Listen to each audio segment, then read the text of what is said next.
Hello, this is Just Saying. This is Kyra Pierce, your host. Welcome to my channel. Like, comment, subscribe to the channel. And this is a black community that stood up to the neo-Nazi. This is what we have to do, people. We have to come together, stand up for our community and our children. Which is now the center of a growing national debate about civil rights, hate speech, and the Second Amendment. NBC News correspondent and NBC News Now daily anchor Morgan Radford visited the town of Lincoln Heights, where residents have formed an armed community defense group in the wake of a neo-Nazi rally. Morgan joins us now. You were there just on Tuesday.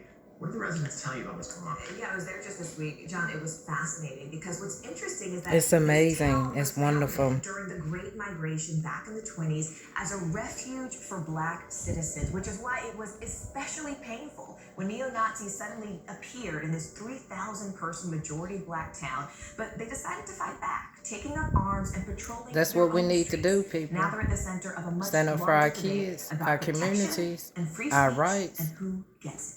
And free speech. Like, comment, subscribe to the channel. This is Just Saying. Your business owners, the fathers, the sons, daughters. These are civilians, members of the Lincoln Heights Safety and Watch Program. It's a duty. It's a lot. It's a lot going on, people. It's a lot going on. Stand up for your community. Lincoln Heights, Ohio. Stand up for the right thing. After neo-Nazis held a rally Look here what's last going month, on, carrying y'all. rifles, waving swastikas, and hurling racial slurs. Be vigilant. Just moments before children were let out of school. At the time, law enforcement officials It's said attack on neo-Nazis children did not as break well. any laws, but an investigation by county prosecutors is ongoing. Weeks later, the KKK with these flyers. Notice how certain names keep coming up. Safety and Watch Group spokesperson Durrance Daniels says the police did not do enough, which was more chilling because the town was founded in the 1920s as a safe haven for black residents. Lincoln Heights is our home. If somebody broke into your home, you call the police, and the police says, if they do it again, we haven't broken any laws, so we're just going to allow them to break into your home again. What would you do? Are you worried at all that having a potentially armed response could just create more friction, create more danger? I'll answer that by saying I've never felt safer as a black man in my community than I have right now. The mayor of Evendale, which oversees the police force that responded that day, said in a statement to NBC News, "Our emphasis on de-escalation and public safety resulted in the incident's resolution without injuries to any of the persons involved." But residents here say More can be done. More need to be The done. Safety and Watch Group escorts children to school and patrols the streets. Why do you all wear masks? Those Nazis, we have reports of them finding our backgrounds, and so we're not hiding ourselves from the residents, but we're protecting our family for what we're doing out here. While many locals do support the security Right. group, some, I like business agree. owner Eric Ruffin, say they wish the group wasn't needed. We don't want to become what we hate. We don't want to become a group of people that walk around feeling like we have a reason in America to have to protect ourselves. And this community Stand up. Stand up. is not Right. backing It's down. time to stand up.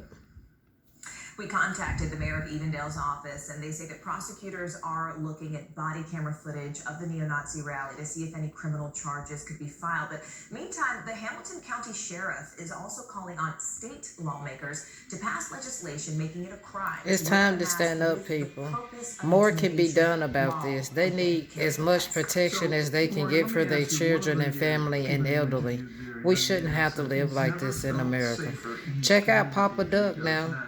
Check out Papa Duck. He spoke on all this. Papa Duck spoke on this. There is a contagion factor in safety. People always seek it. What did the mayor or anybody that you spoke to think about the contagion factor? Durrance, I don't want to speak for him, but after my conversation with him, I feel like I could confidently say he would say the contagion factor has already happened. Because when I asked, is this a reaction to a local moment or a national movement? And he said, look at January 6th.